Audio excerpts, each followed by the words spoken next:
Sudah, Ibu. Oke. Yang lain gimana, Ibu Bapak, rekan-rekan semua? Sudah, Bu. Sudah, Ibu. Sekarang luka operasi. Ada yang bilang SSI atau IDO, Surgical Site Infection. Nah, surgical site infection ini adalah infeksi yang terjadi pada tempat atau daerah insisi akibat suatu tindakan pembedahan yang didapatkan 30-90 hari setelah operasi. Di sini, pada luka terbuka dan tertutup, infeksi dapat terjadi di jaringan. Ada 3, insisi superficial atau insisi dalam dan insisi rongga. Itu sudah berdasarkan NHSN Protocol Classification. Nah, jadi ada 3 ya, superficial, dalam, dan rongga. Ini adalah klasifikasinya. Bila lukanya sampai subkutan tisu atau sampai ini, dia akan masuk ke dalam superficial incision di sini. Jadi masuk ke dalam epidermisnya, tembus ya, kemudian masuk ke dalam soft tissue. Dan nanti kalau masuk ke deep incisional, dia ke fascia dan otot. Itu sudah masuk deep. Dan yang ketiga, burst abdomen, keluar organnya, keluar. Atau organ atau space SSI. Ususnya keluar atau organ lainnya. Jadi ada 3 ya. Nah, kemudian disebut superficial, ini terjadi dalam 30 hari pasca bedah, meliputi epidermis, subkutan atau jaringan lain di fascia. Dan ciri-cirinya salah satunya ada 1 dari keempat ini. Pertama, keluar cairan purulen dari luka atau insisi atau drain di atas fascia. Lalu kulturnya positif dari cairan yang keluar atau jaringan yang diambil secara aseptik. Kulturnya positif. Nah ini, kultur disebut positif atau negatif, pengambilan tekniknya harus betul. Nanti ada Bu Hamidah yang akan ada slide-nya tentang pengambilan kultur yang bagusnya. Jadi yang dikultur itu bukan pusnya ya teman-teman, Ibu Bapak, tapi apus dasar luka.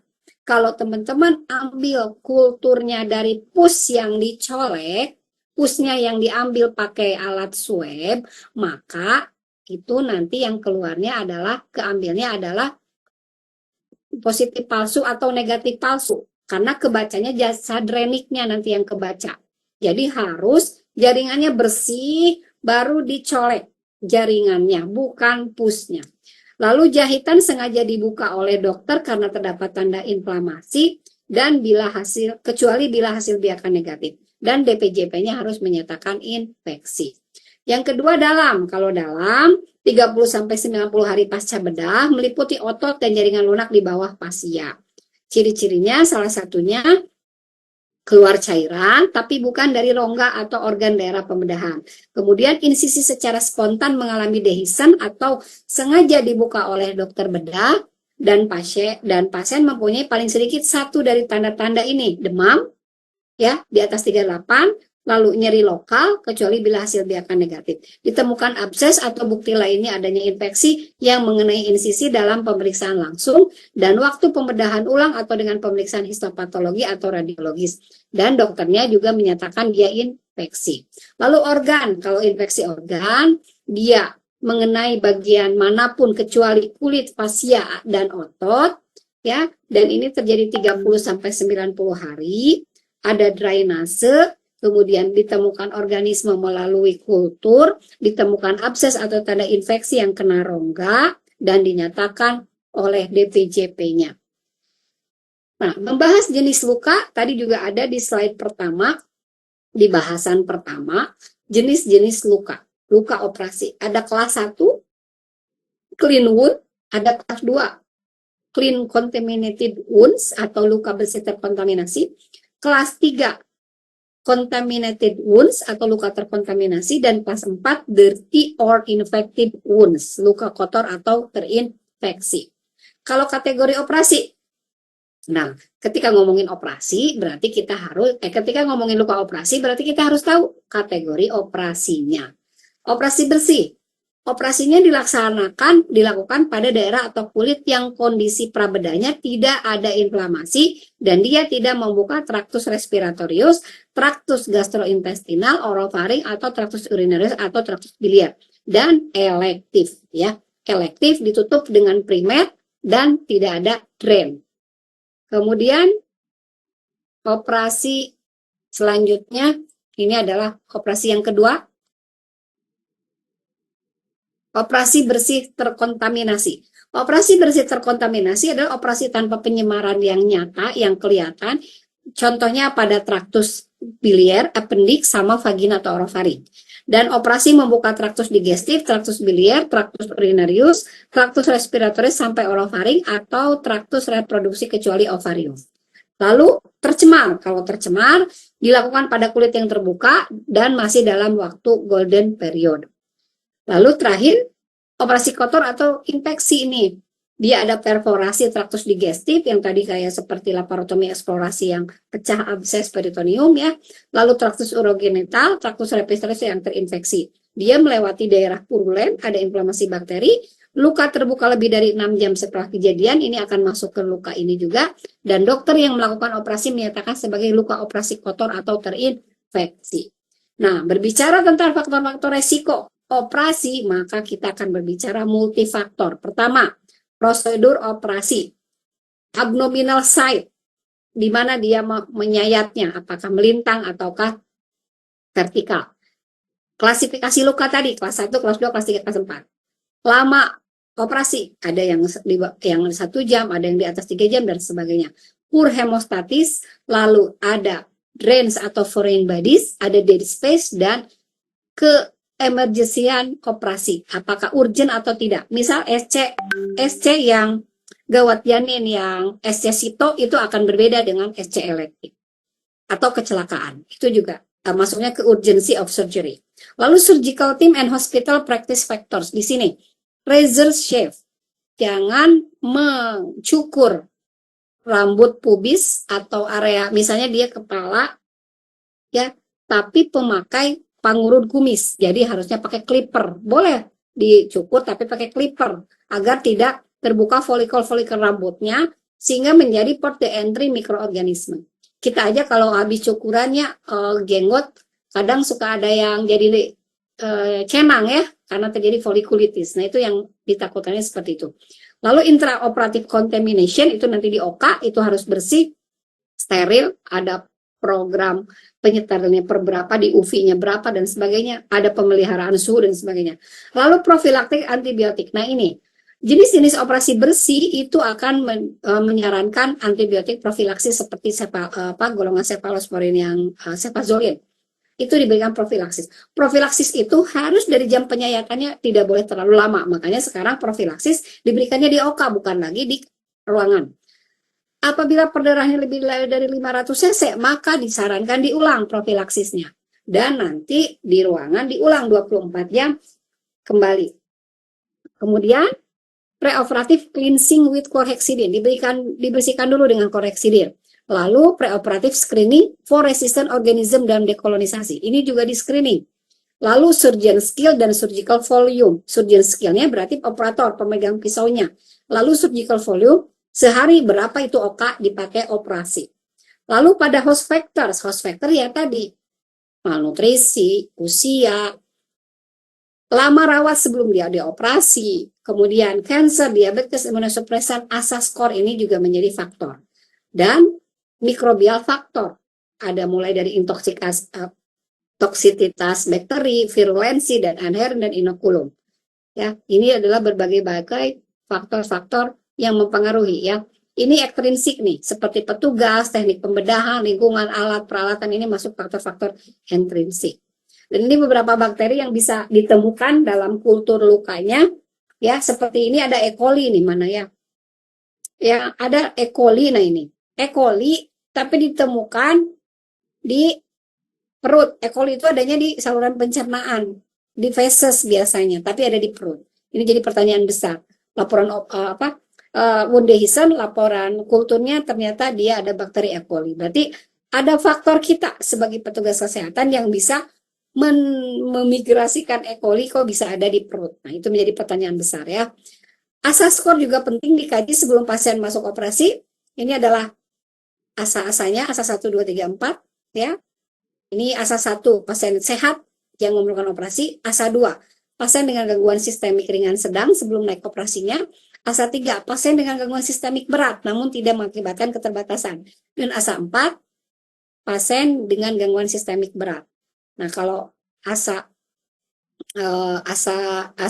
yang tidak dipakai itu pasien sekarang yang tidak akan bertahan sampai 24 jam, ini tidak akan masuk ya, tidak akan dilakukan operasi kalau seperti ini. Nah, ini nanti dijumlahkan ya, klasifikasi jenis operasi, ada bersih tercemar, kotor, ini akan memberikan nilai tertentu. Nah, ini nanti dijumlahkan. Nah, ini durasi lama waktu juga ya, kalau ini misalnya dia bersih, berarti kan waktunya tidak akan lebih dari 3 jam. Ternyata waktunya jadi lebih dari 3 jam, maka akan memberikan nilai 1 di sini. Gitu. Dan ini time point-nya, ini adalah jenis operasi dan lama operasinya.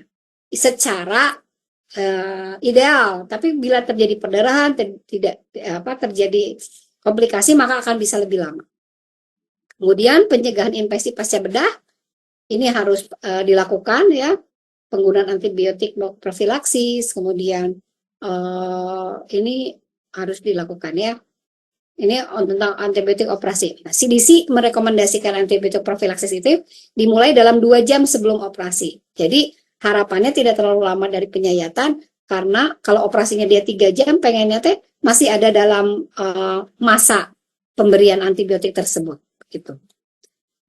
Oke, ada SSI bundle. Ini adalah bundle IDO yang dilakukan oleh semua tenaga kesehatan sebelum pasien dilakukan operasi. Mulai dari maintenance normotermia, ini hair removal, pencukuran pakai clipper.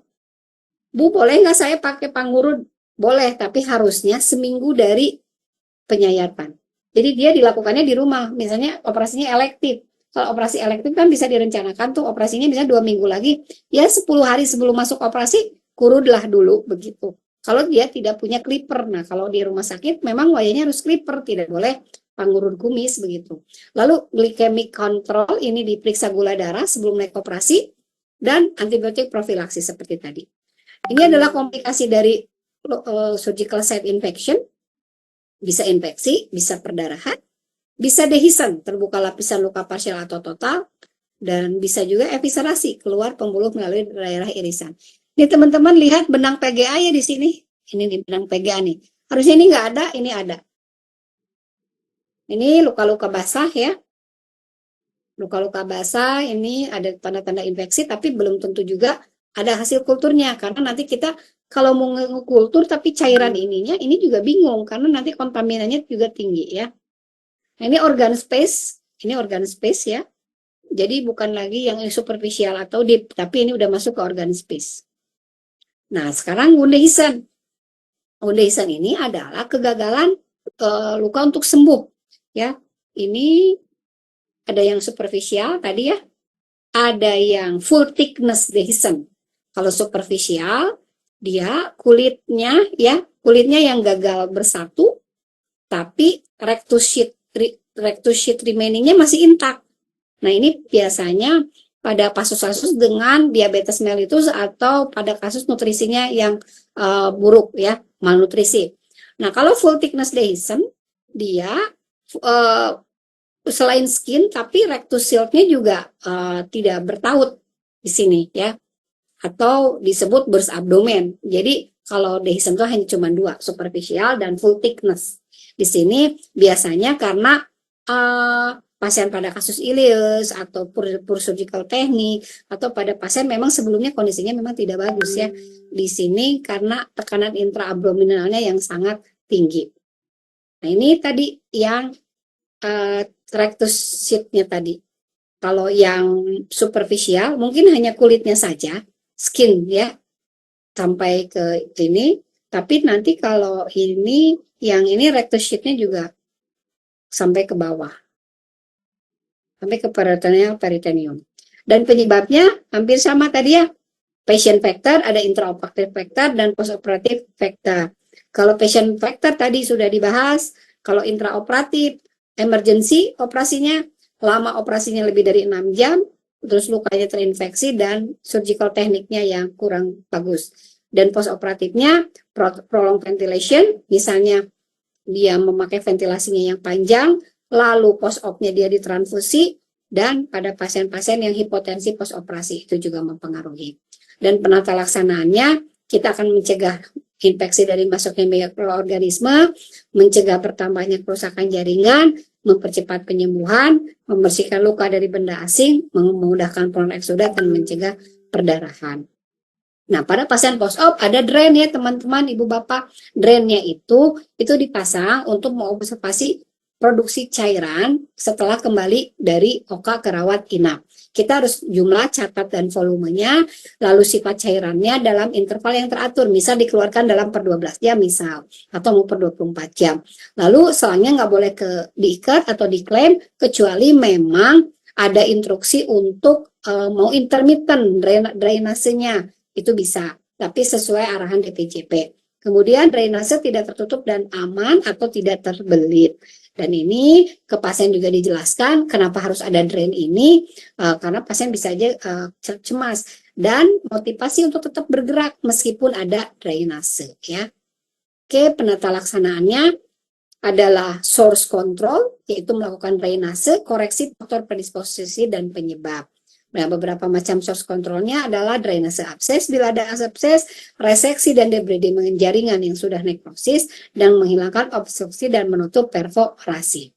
Tadi sama prinsipnya, dan penata laksananya debridement, dressing, dan obat-obatan. Nanti penutupannya bisa 3 tadi, primer, sekunder, dan tersier. Yang ini primer ya, yang ini sekunder, yang ini tersier, naik sendiri tadi, yang tadi saya ada case report. Kalau mau dipilih primer, harus bagus dulu baru dijahit secara primer. Komplikasinya nanti ada hipertrofik, tapi kalau primer mungkin sedikit. Berbeda kalau sekunder atau tersier, ini keloidnya akan lebih tinggi. Ini saya ada case report dari primer, ditutupnya dengan primer setelah dilakukan wound bed clean.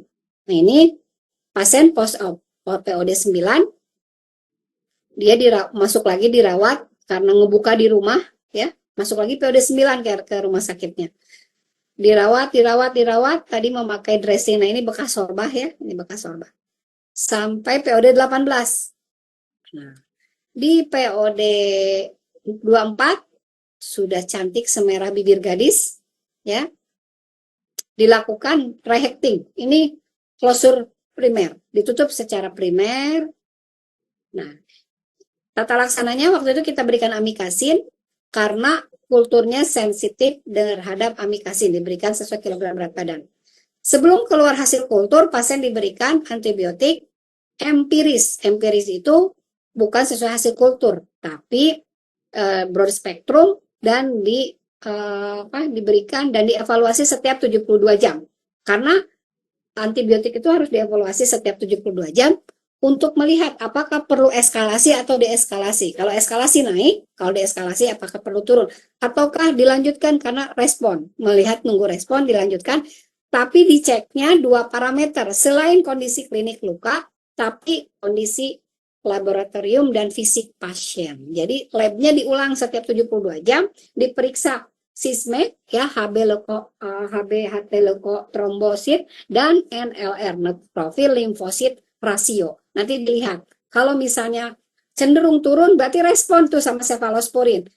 Nah, biasanya para kemarin dokter yang WA-an sama saya dari rumah sakit luar itu, dia panik ketika lukanya ngebuka begini di POD 13, Bu, kok ini lama ya, kok masih begini?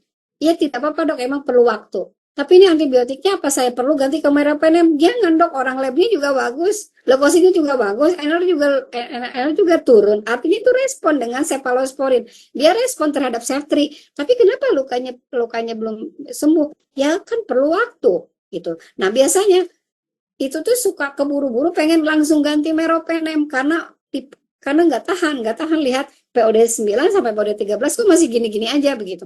Nah ternyata kan sama amikasin sensitif, ternyata hasil kultur keluar, jadilah amikasin, lalu di herhecting.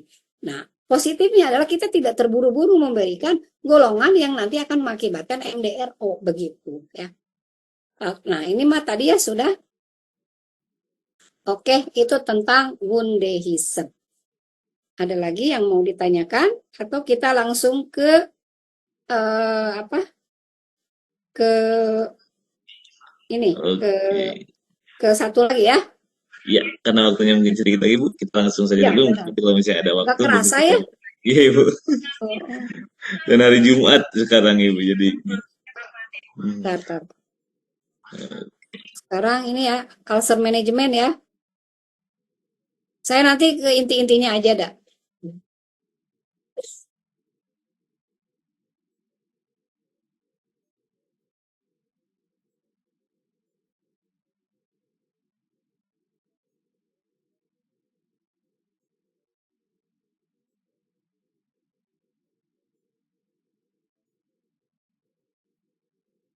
Oke, ini tentang manajemen ulcer ya. Oke, prinsipnya kita harus bisa melakukan pengkajian, menjelaskan tepi luka, dan melakukan askep. Nah, ini zaman dulu dipikirnya proses injury itu susah dipahami. Memang betul sih, memang susah dipahami. Dan ini ada berhubungan dengan bagaimana mencegah dan manajemennya. Jadi bukan hanya mengobati, tapi kita memang harus bisa mencegah. Kemudian, nah ini akibat apa? Ini adalah kerusakan jaringan kulit akibat penekanan antara jaringan lunak tipis ya, ini, dengan daerah tulang yang menonjol. Daerah tulang yang menonjol dalam permukaan yang keras dan waktunya yang lama dan terus-menerus. Jadi ini jaringan kulitnya, ya lunak tipisnya di sini, kemudian tulang yang menonjolnya di sini, terus kebayang kalau dermisnya tipis. Kalau ini kan sehat nih, ya gendut gitu, lemaknya juga nih banyak. Sekarang kebayang kalau dermisnya juga tipis, dia produksinya juga nggak maksimal, kemudian subkutan layernya juga tipis, ya, fat cell-nya juga flat, kurus, kemudian epidermisnya, ditambah epidermisnya kering, ya, ini juga akan menambah resiko dekubitus. Makanya si dermis itu harus lembab. Makanya pencegahan kan kita kasih baby oil, kita kasih lubrikan dan sebagainya. Jadi menambah resiko. Kemudian ada satu lagi yang bisa menyebabkan dekubitus adalah moisture associated skin damage. Jadi akibat seringnya intak dengan cairan, yaitu pada inkontinensia fekal atau inkontinensia urin. Oke, dan prinsip penyebab dari dekubitus ada 4 ya, pressure, shear forces, friction, and moisture. Jadi ada 4, tekanan, gesekan, friksi, dan kelembaban. Itu penyebabnya.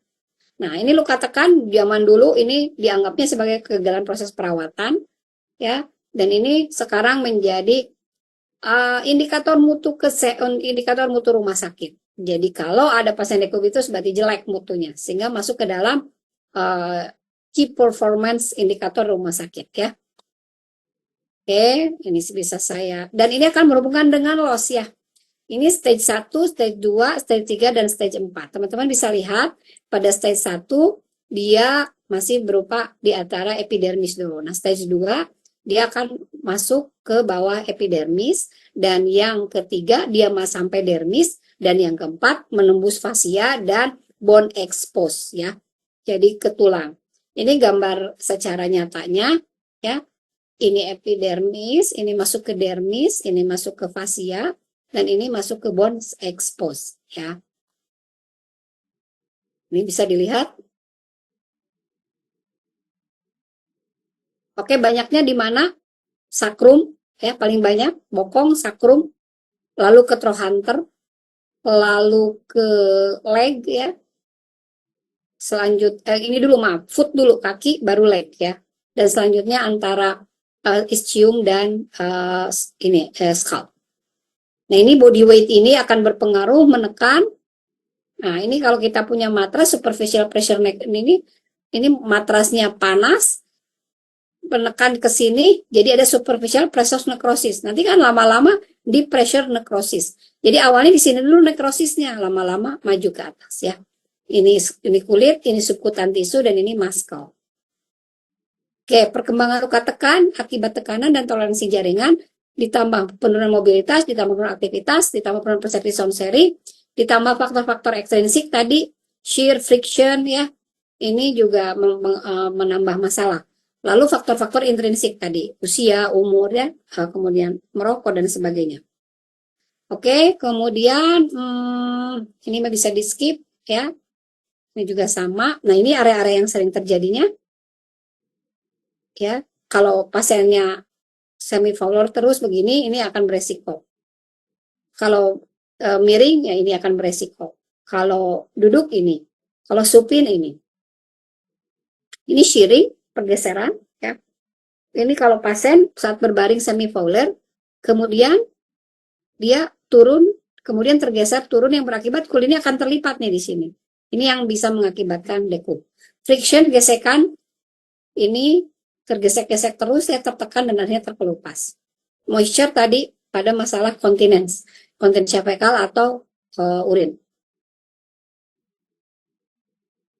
Oke, ini assessment ya, mulai dari warna tadi sama wound age-nya, tepinya, lalu undermining apakah ada lubang atau tidak, ada baunya dan ukurannya dicek.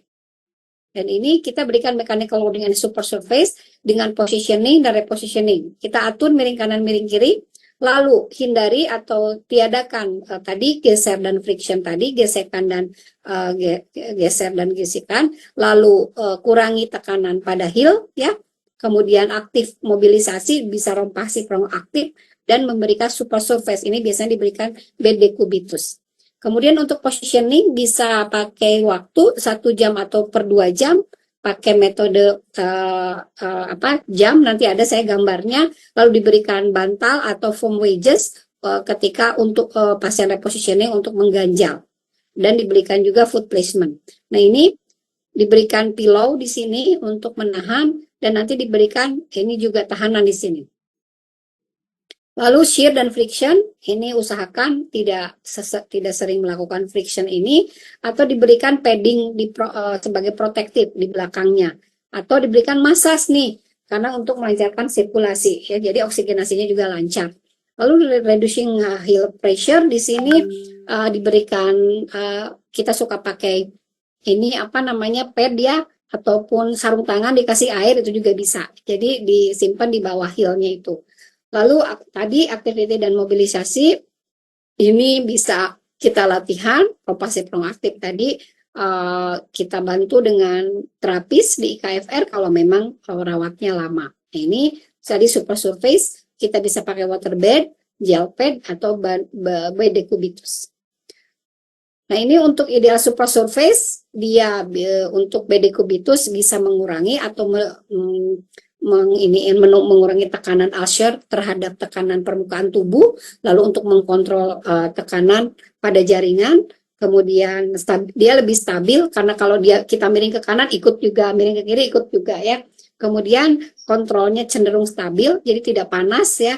Untuk bed decubitus ini bisa mengontrol juga kulit, kelembaban pada kulit, lebih murah dan durable. Harus cari yang lebih murah maksudnya begitu. Kemudian yang penting juga risk assessment tools, jadi kita harus assessment pasien-pasien yang beresiko terhadap decubitus. Ada beberapa tools yang paling sering kita pakai adalah Braden Scale di sini. Ya, ini sering kita pakai. Jadi kita pakai Braden Scale, lalu skin assessment kita lakukan, lalu nutrisi screening assessment kita lakukan, dan psychosocial assessment. Nah, ini yang Braden Scale dan mobilisasi menggunakan metode jam ya.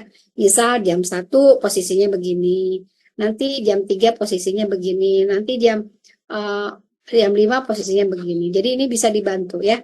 Ada mulai dari right partial, left partial, supine, kemudian right partial, left partial, lalu supine lagi. Ini bisa membantu pasien.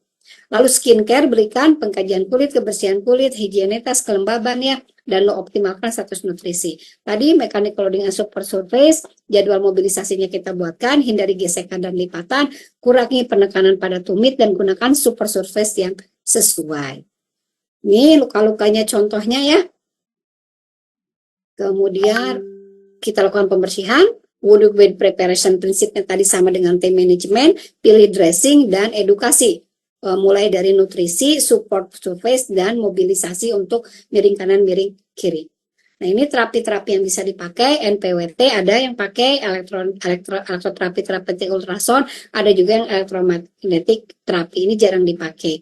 Nah, kalau misalnya mau pakai maggot juga agak sedikit dipertimbangkan karena dekubitus juga dekat ke organ ya. Jadi sih biasanya si maggot itu seringnya sih di itu di apa ekstremitas ya. Kemudian dry exudate kalau jenis lukanya dry exudate maka pilihannya adalah hidrogel, hidroklorid dan transparan film. Kalau minimal exudate ini pakai kasa, hidrogel, hidrokoloid, kalsium alginat bisa. Moderat pakai kalsium alginat dan foam. Kalau heavy exudate pakai foam dan hidrofiber. Ini support surface, nah kita harus ngasih bantalannya memang harus yang bisa menopang agar ini tidak menambah, tidak makin dalam ininya, pulpusnya. Mungkin itu Pak tentang dekubitus agak saya percepat kecepatannya karena mau Jumatan. Beres 2 materi dok. Oke, alhamdulillah ya. Tadi materi terkait manajemen ya, manajemen luka akut terkait post-op dan pressure injury rekan-rekan semua. Yuk, barangkali masih ada yang ingin ditanyakan atau ada yang didiskusikan. Waktunya tinggal 10 menit lagi rekan-rekan semua. Boleh silakan langsung saja open mic-nya rekan-rekan semua.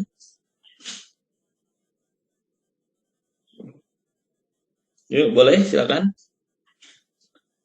Ibu Bapak rekan-rekan semua. Barangkali ada yang mau didiskusikan atau mungkin ada yang mau ditanyakan atau mungkin ada yang sharing pengalaman. Ya kayaknya udah semua nih ya kayaknya ya. Boleh silakan Ibu Bapak rekan-rekan semua.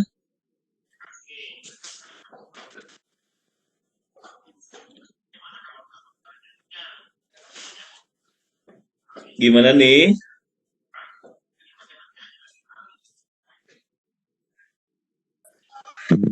Maaf, untuk materi ada di-share ya apa gimana? Oke, siap. Untuk materi nanti kita akan share Pak itu. Insya Allah. Terima kasih Pak. Oke. Sudah jelas sepertinya ya Pak? Sedikit aja Bu Icuk. Boleh silakan. Pada ya. Tuti.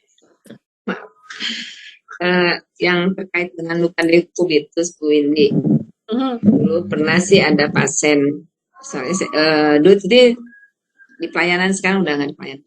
Ada pasien memang kita lakukan perawatan luka dekubitus. Memang waktu awalnya nggak pakai wound dressing. Sekarang sih, nah dengan berjalan waktu terus kita tawarin pakai wound dressing. Nah cuma yang jadi masalah, yang luka-luka di daerah yang lain tuh bagus, tapi di bokong tuh kok susah banget ya. Padahal tadi kata Bu Windy bahwa kita melakukan rotasi perubahan posisi itu dilakukan karena memang di sana ada caregiver-nya ya.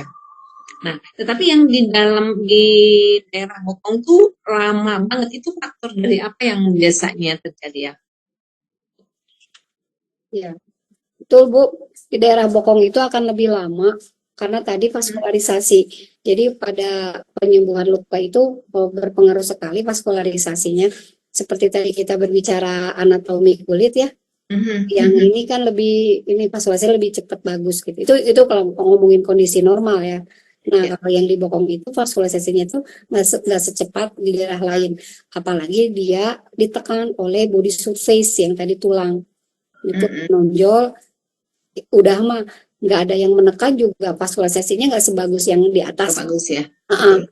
Itu jadi nggak ada masalah. Apalagi ini ada masalah, dia tekanannya lama terus menonjol, udah gitu posisinya lembab di bawah terus ya. Nah itu yang bikin kita semakin menambah kompleksitas untuk ini. Ditambah pasiennya itu yang tadi faktor-faktor resikonya, misalnya dia dengan stroke, dia dengan atrofi otot, kemudian dia dengan Nutrisinya juga ya. Usia itu menambah kompleksitas, sehingga memang enaknya dekubitus mah mencegah Bu daripada mengobati. Kalau udah grade 4 tuh, mohon maaf saya tuh jarang Bu dapat dekubitus. Kalau udah grade 4 jadi bagus. Mohon maaf saya sama merawat. Iya. Tapi mungkin yang lain siapa tahu barangkali ada pengalaman. Saya itu kebetulan udah grade 4, rata-rata 3 itu jadi grade 4. Yang keburu meninggal, mohon maaf. Meninggalnya karena kansernya ya, karena penyakitnya, bukan karena dekubitusnya. Nah, keburu kemakan sama penyakitnya gitu. Nah, yang membaik itu kalau baru grade 1, grade 2, Bu. Grade 1, grade 2 kita lakukan penata laksanaan ditambah terapi-terapi tadi ya, yang positioning, mobilisasi, terus IKF datang, koreksi nutrisi. Itu bisa dari 2 jadi 1 atau jadi sembuh. Tapi kalau udah grade 4, saya juga udah waktu itu sampai ke rasa yang masuknya ke dalam rongga itu sampai yang gede-gede itu sampai 2, Bu. Iya. Waktu itu hanya sampai wound clean bed-nya, sampai wound clean bed-nya saja, sampai permukaan merah aja tercapai. Tapi untuk sekunder healingnya saya nggak keburu.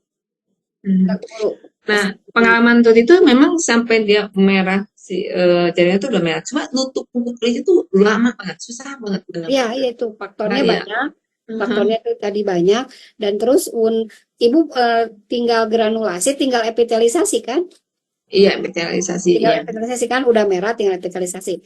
Ibu kemarin terakhir pakai apa, Bu? Yang pas udah granulasi? Kita masih pakai hidrogel ya. Oh, kan udah granulasi jadi nih. Granulasi jadinya iya. Bisa udah coba pakai kalsium alginat.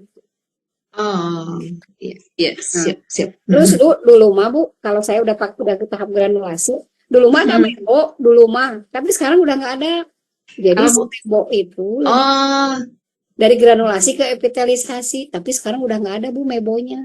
Karena memang kita juga ada kasus pakai mebo itu alergi malah luka bakar, pakai itu malah lebih tambah terbakar. Pernah sih.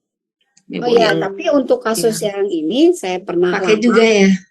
Tapi harus udah granulasi ya Bu. Udah harus granulasi karena untuk itelisasinya ya Bu. Untuk merangsang ke epitelisasi, cuman nah waktu itu teh pernah pakai dulu koloid Bu, hidrokoloid yang itu yang tadi kayak kulit ya. Ya. Tebalnya. Pakai itu bisa bisa hidrokoloid aja. Jadi sama kalsium alginat jangan udah nggak usah dipakai karena apa? Karena kan udah nggak ada SLAF kan? Ya, udah nggak ada. Eksudat udah minimal, SLAF itu udah nggak ada. Jadi udah nggak ada yang dilisiskan kan? Aman semua kan? Tinggal naik epitelisasi. Itu saya sih biasanya cuma pakai 2, kalsium alginat sama hidrokoloid. Jadi kalsium alginatnya di bawahnya, hidrokoloid di atasnya. Tapi itu kan mahal ya Bu. Jadi digantinya harus 3 hari atau seminggu Bu, jangan tiap hari mah habis atau kesian.